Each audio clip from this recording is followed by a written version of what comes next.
सर्व विद्यार्थी मित्रांना नमस्कार। मी माझा परिचय करून देतो। मी बालाजी कुकडे, पोलीस निरीक्षक, बार्शी शहर पोलीस स्टेशन। बार्शी शहर ची पूर्ण जेवढं शहर आहे ते आमचं कार्यक्षेत्र आहे। आज या ठिकाणी सुयश महाविद्यालय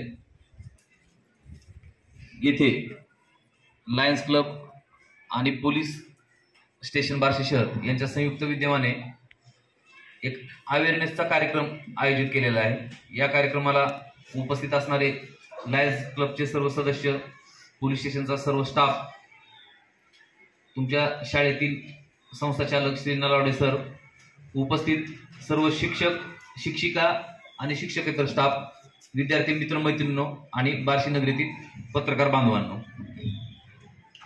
बदलापूरसारखी घटना घडली म्हणूनच हा कार्यक्रम घेणे आणि नंतर अवेअरनेस किंवा जनजागृती करणे हा उद्देश अजिबात नाही। यापूर्वीपासून सुद्धा पोलीस प्रशासनातर्फे बऱ्याचदा असे कार्यक्रम घेतले जातात। आमच्याकडे एक निर्भया पथक आहे। निर्भया पथक प्रत्येक शाळेला, प्रत्येक कॉलेजला जाऊन त्या ठिकाणी मार्गदर्शन करत असतं। शिवाजी महाविद्यालयामध्ये सुद्धा जाऊन आम्ही मार्गदर्शन केलेलं आहे।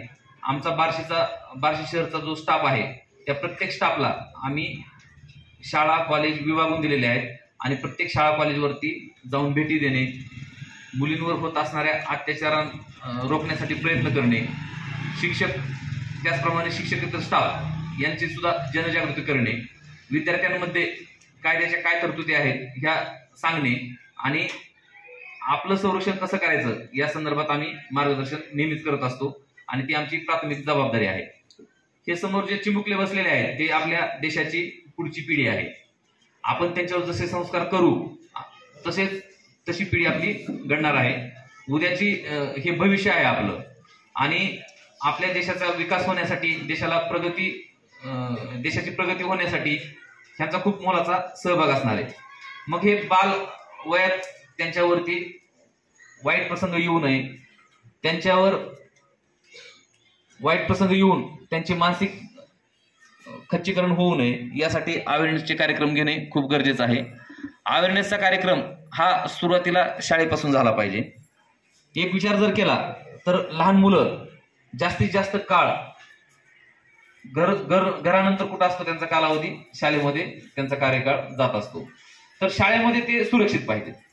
घरी तर आईवडिलांकडे असतात त्यावेळेस ते सुरक्षित असतात, परंतु आईवडील ह्या विद्यार्थ्यांना जेव्हा शाळेत पाठवतं तेव्हा शिक्षकांवरती आणि त्यांना घेऊन जाणारे जे वाहन चालक आहेत किंवा वाहनामध्ये असणारी महिला आहे, दिदी आहे, त्यांच्यावरती खूप विश्वास असतो आणि जेव्हा आपण शाळेमध्ये विद्यार्थ्यांना पाठवतो म्हणजे आपला विद्यार्थी सुरक्षित आहे, त्याचं सगळं व्यवस्थित चाललं आहे असा त्यांचा समज असतो आणि डोक्यामध्ये काही विचार न येतात ते निश्चित त्यांचं काम करत असतात। त्यांचं काम करत असतात म्हणजे काय, ह्या विद्यार्थ्यांचं जीवन चांगलं व्हावं, त्यांना शिक्षणाच्या सुविधा पुरवाव्यात यासाठी ते कष्ट करत असतात। तर आपला विद्यार्थी जेव्हा शाळेमध्ये असतो त्यावेळेस त्याची सुरक्षेची जबाबदारी ही शाळेची आहे। सर्वप्रथम मी सरांना काही गोष्टी सांगू इच्छितो। मी आल्यानंतर पूर्ण शाळेचा परिसर पाहिला। तुमचा शाळेचा परिसर अतिशय चांगला आहे। सुरक्षेच्या दृष्टिकोनातून सुद्धा तुम्ही चारी बाजूने तटबंदी वगैरे केलेली आहे। सीसीटीव्ही कॅमेरे पण बसवलेले आहेत। जवळपास बराच भाग हा सीसीटीव्ही मध्ये कव्हर होत आहे।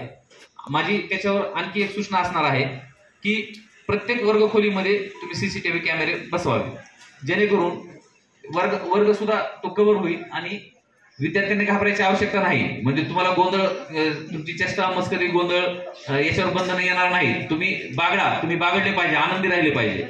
आनंदी राहूनच तुम्ही शिक्षण व्यवस्थित घेऊ शकता। फक्त एवढंच की तुमच्यावर अन्याय होणार नाही, तुम्हाला त्रास होणार नाही। जर तसं काय प्रसंग घडला तर ते सीसीटीव्ही मध्ये पाहून किंवा एकटीच मुलगी आहे, समजा सीसीटीव्ही कॅमेरा आहे, एकटीच मुलगी आहे, वर्गामध्ये अभ्यास करत बसली, जर दुसरा कोण आला तर ऑटोमॅटिक जे मॉनिटरिंग सिस्टीम आहे यांची, जे कोणी असणार त्यांचं लक्ष जाणार आणि ती एकटीच का बसली तिकडे जाऊन बघा, त्यांना बोलवा, ह्या गोष्टी होणार। मग ह्यासाठी ते सीसीटीव्ही कॅमेरे बसवणं, प्रत्येक वर्गामध्ये बसवणं गरजेचं आहे। विद्यार्थ्यांना एक महत्वाचं मला सांगायचं आहे की तुम्हाला जास्त धोका हा तुम्ही विश्वास ठेवणाऱ्यांकडून जास्त आहे। बरेच प्रकार बघतो आपण, विद्यार्थ्यांना जवळच्या लोकांकडूनच धोका जास्त आहे। ते विश्वास कोणावरती ठेवतात, आई वडील तर असतात, पालक असतात, मित्र मंडळी असतात, शेजारी पाजारची लोक असतात, शाळेमध्ये ज्या ठिकाणी जातात त्या ठिकाणचे सुद्धा शिक्षक, शिक्षकेतर स्टाफ हे सगळं त्यांच्या जवळ असणारे लोक आहेत आणि विद्यार्थ्यांचा त्यांच्यावर विश्वास असतो. मग अशा ज्यांच्यावर विश्वास असतो त्या लोकांकडून बऱ्याचदा चुका होतात, गुन्हे होतात. तर मुलींनी आणि मुलांनी लक्षात घेतली पाहिजे गोष्ट. मॅडमने बॅड टच, गुड टच याबद्दल बऱ्यापैकी माहिती सांगितली. आता बॅड टच आणि गुड टच सांगण्याच्या वयाचे तुम्ही नाही, तुम्ही मोठे आहे, तुम्हाला ते सगळं कळतं, ते सांगणं आवश्यक आहे. एक 4थी 3री पर्यंतच्या मुलींना काय समजत नाही, मुलांना समजत नाही, तर ते सांगणं आवश्यक आहे.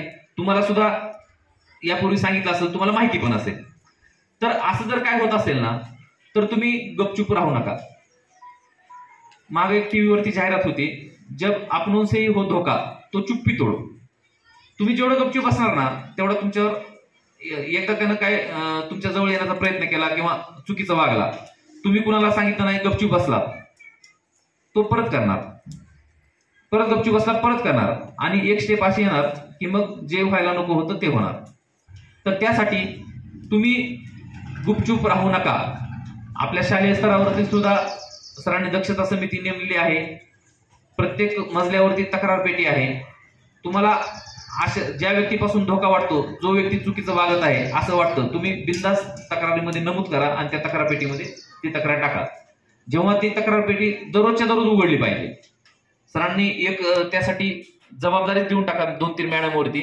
ती तक्रार पेटी दररोज उघडली पाहिजे. त्याच्यात येणाऱ्या तक्रारी अभ्यासाविषयी असतील किंवा छेडछाडीविषयी असतील, त्या तक्रारी वाचाव्यात, त्यांना बोलून घ्यावं, त्याच्यामध्ये किती तथ्य आहे ते पण पाहावं आणि शहानिशा करून पुढं काय अनुचित प्रकार घडणार नाही याची खबरदारी घ्यावी. वेळ प्रसंगी पोलीस स्टेशनला आम्हाला कळवावं आणि आम्हाला कळवल्यानंतर आम्ही कायदेशीर कारवाई त्याच्यामध्ये करणारच आहोत. तर शिक्षक आणि शिक्षकेतर स्टाफ यांना पण महत्वाची सूचना आहे. हे विद्यार्थी खूप विश्वासानं तुमच्या सहवासामध्ये 5-7 तास असतात.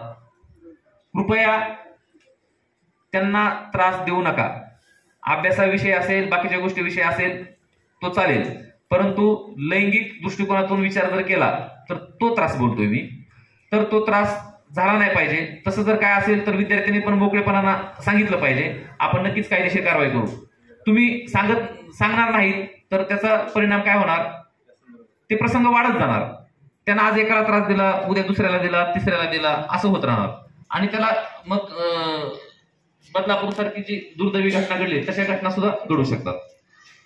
सरांना एक सूचना असणार आहे माझी आणखी, जे मुलींचं टॉयलेट आहे त्या ठिकाणी साफसफाई करणारे कर्मचारी जे आहेत ते महिलाच असावे.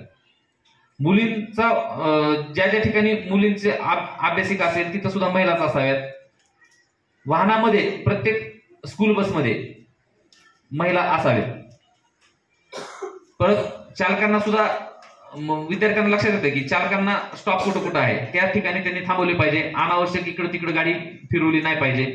त्यांच्या गाडीचे फिटनेस म्हणा किंवा बाकीच्या सगळ्या गोष्टी तर तपासून झाल्या असतातच, तरी पण त्यांनी विद्यार्थ्यांना धोका होईल असं कुठलंही वर्तन केलं नाही पाहिजे आणि त्यांची काळजी घेणं, घरातून शाळेत आणणं, शाळेतून घरी पोहोचवणं ही त्यांची जबाबदारी ती व्यवस्थितपणे पार पाडली पाहिजे.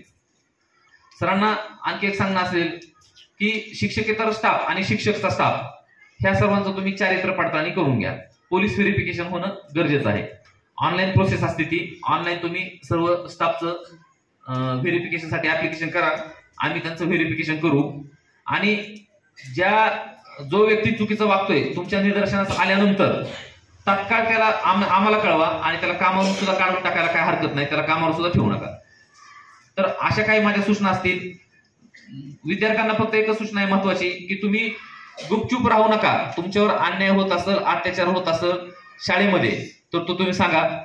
घरी, ट्युशनच्या ठिकाणी किंवा जाताना येताना जर होत असेल तर तो घरच्यांना सांगा. घरचे आमच्यापर्यंत येतील. आम्ही नंतर छेड करणारे, त्रास देणारे जे आहेत त्यांच्यावर कायदेशीर कारवाई करू. आम्ही गुन्हे दाखल पण करतो आणि त्यांच्यावर प्रतिबंधात्मक कारवाई पण करतो आणि त्यानंतर त्रास होणार नाही याची उपाययोजना पण करतो. आमचे पोलीस बांधव, तुम्हाला कुठं जर असं वाटलं काहीतरी त्रास होतोय किंवा छेड काढतोय, जवळपास पोलीस बांधव दिसला तर बिलकुल तुम्ही त्यांना सांगा. किंवा जवळपास एखादा तुमच्या ओळखीचा कोणी व्यक्ती दिसला त्यांना सांगा. तुमच्या नातेवाईकापैकी कोणी दिसला त्यांना सांगा.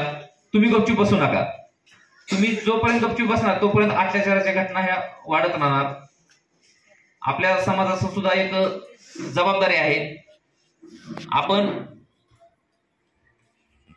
मुलींकडे वाईट नजरेनं बघितलं नाही पाहिजे, त्यांच्याबद्दल वाईट विचार मनामध्ये आणले नाही पाहिजे. आणि हे जोपर्यंत स्वतःला आपण बदलून घेत नाही तोपर्यंत हे आटोक्यामध्ये येणार नाही. त्यासाठी प्रत्येकानं स्वतःमध्ये बदल करून घेणं खूप गरजेचं आहे. या ठिकाणी सरांनी आम्हाला बोलवलं, मार्गदर्शन करण्याची संधी उपलब्ध करून दिली, त्याबद्दल शालेय प्रशासनाचे मी आभार व्यक्त करतो आणि मी माझे 2 शब्द संपवतो. धन्यवाद.